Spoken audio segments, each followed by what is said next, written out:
The first note of my performance was a simple, deliberate hesitation. I let my fork hover over the roasted asparagus, my brow furrowing just enough to be noticeable. "Marcus," I said, my voice a little softer, a little more uncertain than its usual timbre. "This chicken, it is delicious. Is it the same recipe your father loved? The one with what was that herb he always insisted on?" The question hung in the dining room air, thick as the scent of lemon and thyme. It was a test. A single pawn moved forward on the chessboard. My son, Marcus, paused mid-chew. He is a handsome man, my boy, with my late husband's strong jaw, but his eyes, which once held a boy's wonder, now often hold the weary calculation of a man who balances spreadsheets for a living. "It is time, Mom," he said, a little too slowly, as if speaking to a child. "You know that, you taught me that recipe." I allowed a vague, fluttering smile to touch my lips. "Of course, time, how silly of me." I let my gaze drift from his face to the crystal of the water glass, as if searching for the memory in its refractions. It is just some days the words play hide and seek in this old head of mine. From the corner of my eye, I saw it. The look that passed between Marcus and his wife, Tanya. It was not a look of concern, not truly. It was a look of confirmation. A silent, swift transaction that took place over the sterling silver candlesticks my mother had given me. Tanya's perfectly sculpted eyebrows raised a millimeter. Marcus gave an almost imperceptible nod. The pawn had been taken. The game was afoot. "It is no problem at all, Clara," Tanya said, her voice a smooth, practiced balm that never quite reached her eyes. "Memory issues are common at your age. It is nothing to be embarrassed about." She said your age, as if it were a distant, foreign country, one she never planned to visit. The conversation moved on, but the atmosphere had shifted. I became a spectator at my own dinner table. I watched Marcus's shoulders tense slightly each time I paused before speaking. I watched Tanya's eyes flicker around my living room, not with admiration for the lifetime of memories held in its walls, but with a kind of cold appraisal. I could almost see the calculations happening behind her gaze: square footage, property values, the cost of updating the kitchen. And then, the moment I had both anticipated and dreaded. As Keisha, my sweet granddaughter, began clearing the plates, Tanya leaned forward, her voice dropping into a conspiratorial tone that was meant to exclude me, as if my supposed confusion had rendered me deaf. "Marcus," she murmured, but not quietly enough, "we really should talk about power of attorney while things are still manageable. And the house. This is a lot for her to maintain. The market is incredibly strong right now." The words landed like a physical blow. Power of attorney. The sale of my home. This house where I had raised Marcus, where I had nursed my husband through his final illness, where every scuff on the floorboard and smudge on the windowpane was a chapter of my story. They were not even waiting for the diagnosis I had not yet received. They were writing the ending for me. But my performance did not falter. I focused on tracing the pattern of the damask tablecloth with my finger, a small, confused gesture. Inside, however, my mind was a whirlwind of cold, clear fury. So this is how it begins, I thought. This is the first act of the final play. They see me as a burden, an asset to be managed, a piece of prime real estate that has inconveniently developed a heartbeat. "Grandma," a soft voice interrupted my internal storm. Keisha had returned and placed a gentle hand on my shoulder. "Would you like to help me slice the apple pie? You have the steadiest hands for a perfect crust." That is my Keisha, 16 years old with eyes that see everything. She did not look at me with pity or calculation, but with love. Her concern was genuine, a warm, solid thing in the growing cold of the room. As we stood side by side at the counter, her hip bumping mine affectionately, I felt a pang of guilt. She was the one I hated deceiving the most. Later, after they had all left, the silence of the house felt different. It was no longer a comfortable silence, but a charged one. I moved through the rooms, my hand skimming the familiar surfaces, the mantelpiece, the back of my reading chair, as if to reassure myself that they were still mine. From the bay window, I watched the headlights of Marcus's car disappear down the street, and I knew the conversation in that car would not be about the quality of the chicken. I waited until the clock on the mantel chimed 10. Then I picked up the old rotary phone in the hallway, its weight familiar in my hand.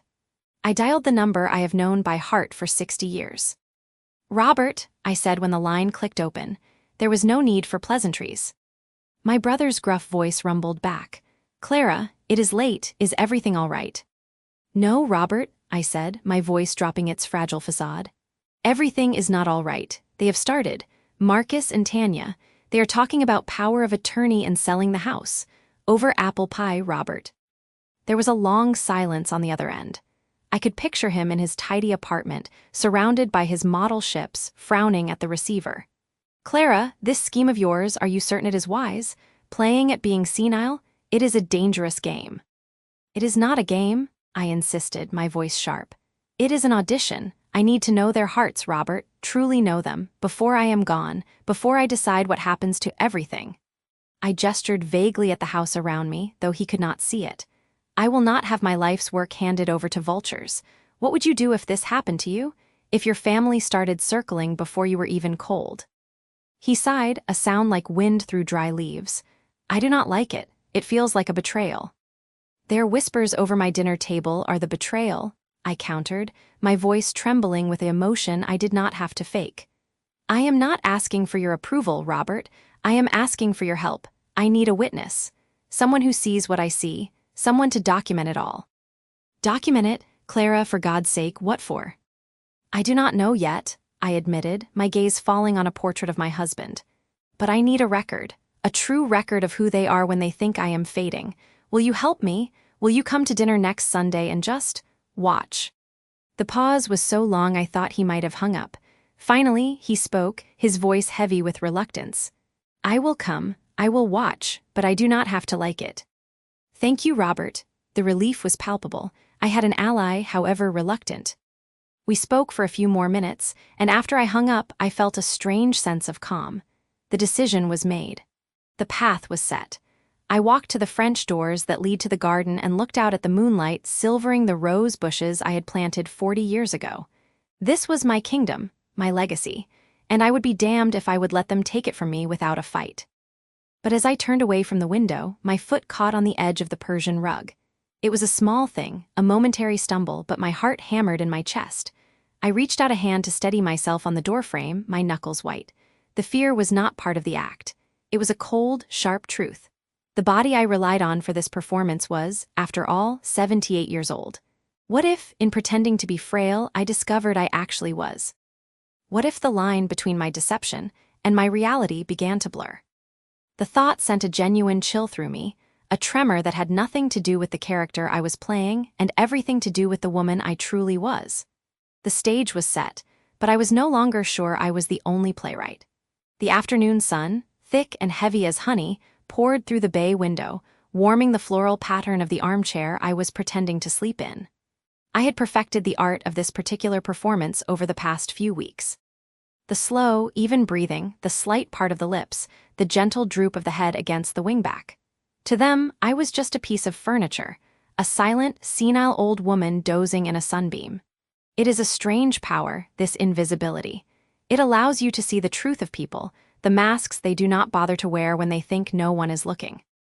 I heard the front door open, not with the gentle click of family, but with a sharp, official sound, followed by the two hearty tones of my son, Marcus. Right this way, Sandra. As you can see, the entryway has wonderful original character. My breath hitched for a second, a tiny betrayal of my act, but I forced it back into a steady rhythm. Sandra? Who was Sandra? I risked cracking an eyelid, just a sliver. Behind Marcus stood a woman in a sharp, bright blue blazer, clutching a tablet computer and smiling a smile that did not reach her eyes. A real estate agent. They had brought a real estate agent into my home, my sanctuary, while they thought I slept. Marcus, Keisha's voice was a low, tense whisper from the hallway. What is this? What are you doing? Just getting a professional opinion, Keisha, Marcus replied, his voice dripping with a reasonableness that set my teeth on edge. There is no harm in that. Knowledge is power, is it not? Tanya materialized beside him, a vision in cold beige. It is just an informal appraisal, Keisha. We need to understand all our options. Her eyes swept over the living room, and I saw her gaze linger on the slight wear on the rug by the fireplace, the faint crack in the ceiling plaster I knew was there. She was not seeing a home, she was assessing a product. The agent, Sandra, began to move through the downstairs, tapping on her tablet. Lovely proportions, good bones, of course. The kitchen would need a complete modernization to attract today's buyer.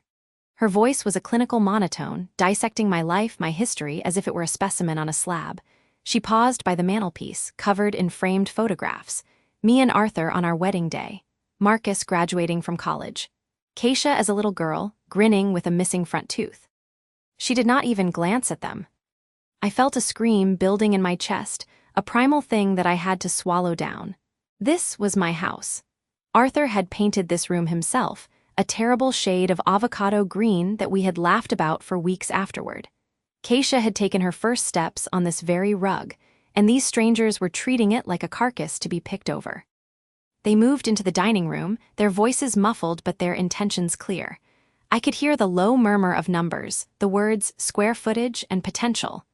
Then Tanya's voice, clearer now, colder than I had ever heard it. "The property is simply too much for a senile old woman to manage," she stated, and the words landed like a physical blow. Senile. The word echoed in the silent, screaming chamber of my mind. Is that all I was to them? A senile old woman? A problem to be solved? She continued, and her next sentence was like a knife, twisted expertly. "The money from a sale would be far better used for our own children's future. It is the practical thing to do." The practical thing? It struck at the deepest, most secret fear I harbored, the one I whispered to Arthur's photograph in the dead of night, that I had become a burden. That my presence was an inconvenience, my needs a drain on their lives. To hear it spoken aloud, so casually, so cruelly, by the woman my son had chosen, it shattered something inside me. The fragile hope that maybe I was wrong, that they still saw the mother, the grandmother, and not just the obstacle. The murmuring stopped, and they filed back into the living room. Keisha was standing by the sofa, her arms crossed tightly over her chest. Her face was pale, but her eyes were blazing. "Well," Marcus asked, his voice artificially bright. "What do you think, Keisha? Sandra here thinks we could get a very strong price, especially if we act before the winter market slows." Keisha did not look at the agent. She stared directly at her father. "Get out." Marcus blinked. "I beg your pardon." "I said get out," Keisha repeated, her voice trembling but firm. She was looking at the agent now. "Please leave our home." Sandra looked flustered, glancing between Marcus and Keisha. I was under the impression this was a family decision." "It is," Tanya cut in, her voice sharp. "Keisha, do not be childish. We are all adults here. We need to think about grandmother's well-being." "Do not," Keisha spat, turning on her stepmother. "You dare use her well-being as an excuse for this. This is about greed. This is about you wanting to cash in on her life's work." The air in the room went cold. The honeyed sunlight suddenly felt harsh and exposing. "That is enough, Keisha," Marcus said, his voice dropping into a warning tone I knew well. The tone he used when he was about to lose his temper. "You are being sentimental and naive. You think sentimentality pays the bills? You think naivety keeps a roof over your head? This house is an asset, a burdensome one at that." "It is her home," Keisha cried, her voice breaking. "It is grandfather's legacy. It is where our family lived. Does that mean nothing to you? Or have you and Tanya become so obsessed with your idea of a future that you are willing to erase the past?" "The past is gone, Keisha," Marcus roared, finally shedding the veneer of calm. "Arthur is gone, and Mother she is fading. We have to be realistic. We have to make tough choices. Choices you are clearly too emotional to understand." The word emotional was a weapon he had used against her since she was a teenager. I saw her flinch, but she did not back down. "I understand loyalty," she shot back, her voice low and fierce. "I understand respect, something you have clearly forgotten. You would really do this? You would really sell her out from under her while she is sitting right here?" They all glanced at me. I kept my eyes closed, my breathing steady, but inside I was weeping.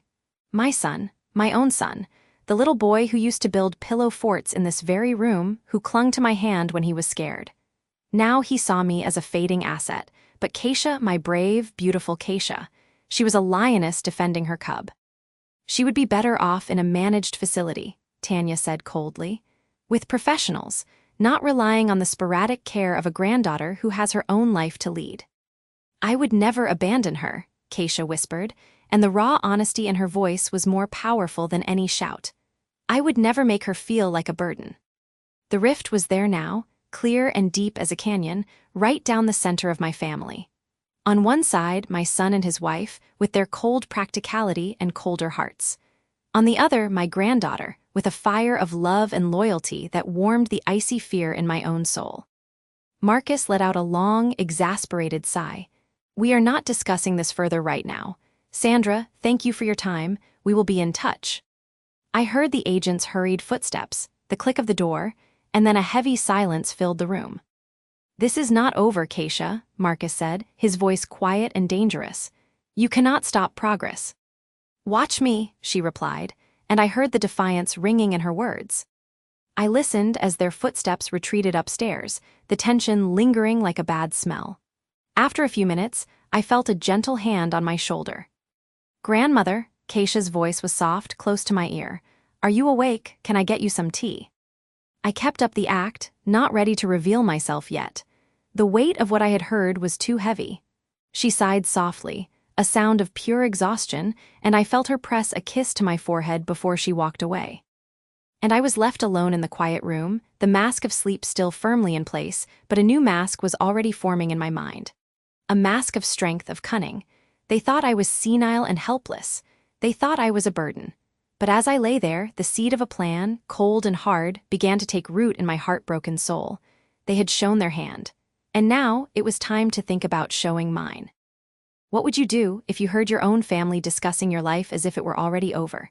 If you felt the walls closing in, not from age, but from betrayal? It is a chilling thought, is it not? To be continued. The air in the living room was thick enough to carve. It was the kind of heavy silence that comes before a storm, the calm that is not calm at all but a collective holding of breath. I sat in my usual throne, the high-backed wing chair by the fireplace, and I observed my children. Marcus had called this family meeting.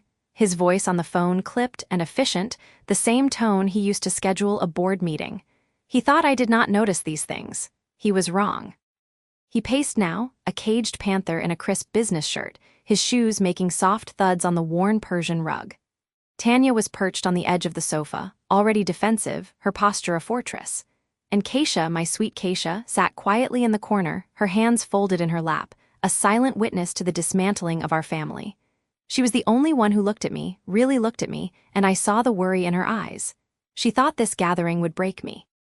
She did not know I was the one who had built the trap. "Mother," Marcus began, stopping his pacing to stand before the cold hearth. "I think it is time we address the elephant in the room. This house, it is too much for you. The upkeep, the memories, it is a burden." I let my head loll slightly, my eyes drifting to the window as if captivated by a sparrow on the fence. Inside, my heart was a drum. This was it, the moment I had rehearsed in my mind 100 times. "We have found a buyer," Marcus continued, his voice softening into that patronizing tone I had come to despise. "A very good offer, more than fair.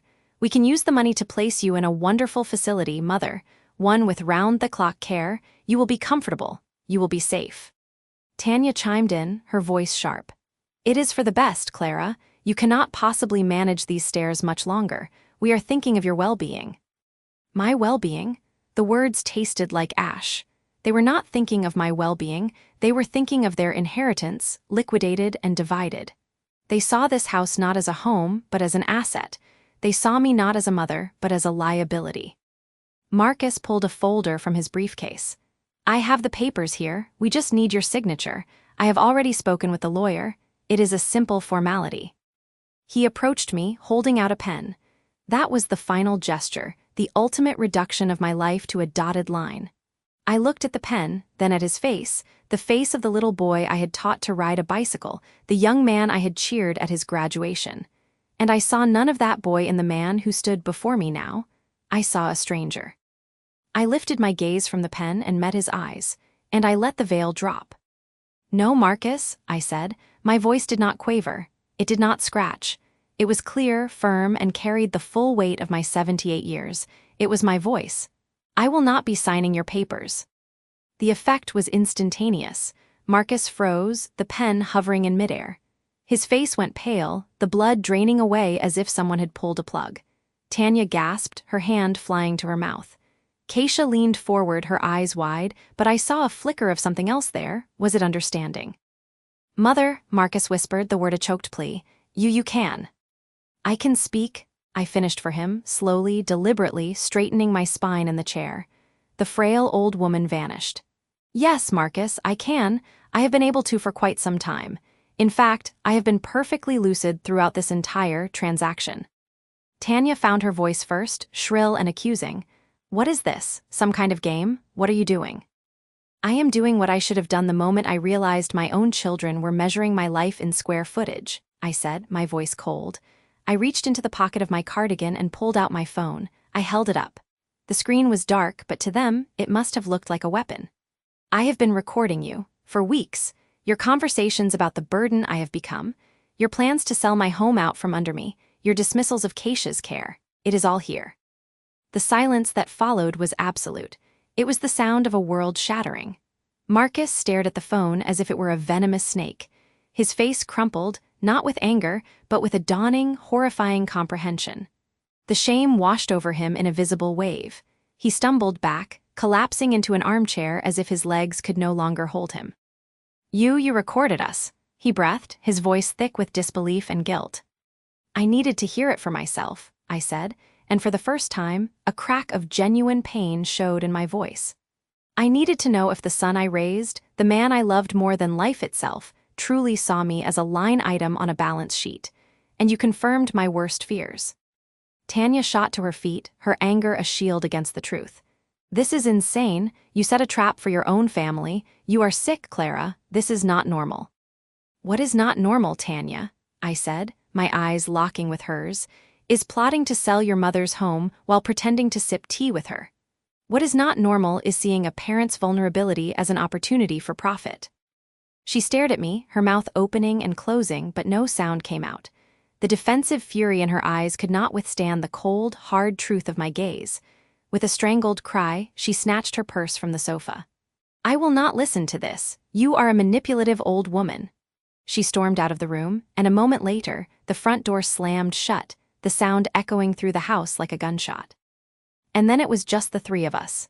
The stunned silence, the wreckage of our family, and Keisha, who had not moved. She was looking at me with tears in her eyes, but she was not crying. She was proud. Marcus buried his face in his hands. His shoulders shook with silent sobs. Mother, I am so sorry, I thought. You thought I was gone already, I finished for him, and the bitterness was gone, replaced by a profound, bone-deep sorrow. You saw the shell and assumed the soul had departed. That is the wound, Marcus. That is the scar that will never fully fade. The trust is broken. I looked at this man, my son, shattered by the weight of his own actions. The anger I had nurtured for weeks began to dissolve, leaving behind a terrible, empty ache. What do you do when the person who hurts you the most is the person you love the most? What would you do if this happened to you? Tell me in the comments, because in that moment, I had no answers. The weeks that followed were a long, slow thaw. Marcus did not try to defend himself. He came by every day, not with papers or plans, but with groceries or to fix a leaky faucet. He would sit with me, often in silence.